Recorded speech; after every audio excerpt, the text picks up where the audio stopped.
A good beginning practice for meditation is first off, talk about posture. Some practices kind of focus on becoming aware of the body first, really.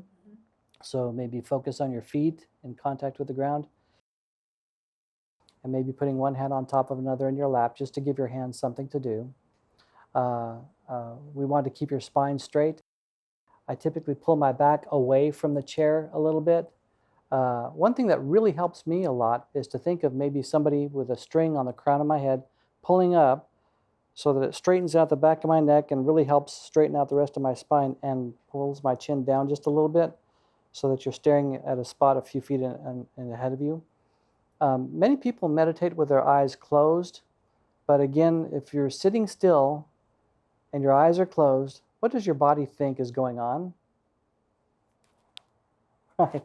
So if you find yourself nodding off a lot, try to keep your eyes at least half open. If you keep them all the way open, then maybe there's too many things that are distracting that can catch your eye, but maybe just kind of sort of half open.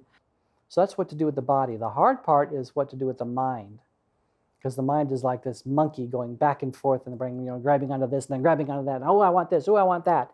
So that's the difficulty, the challenge. So a common practice, it's a lifetime practice, is to simply count your breaths.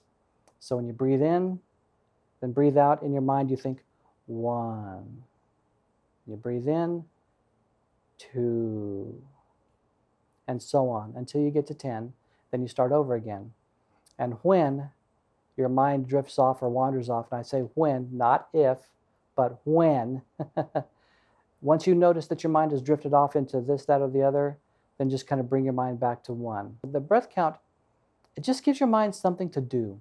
For beginners especially, I think it's very helpful to count both your in-breaths and your out-breaths. So 1, 2, 3, 4. And your mind is going to wander off time after time after time.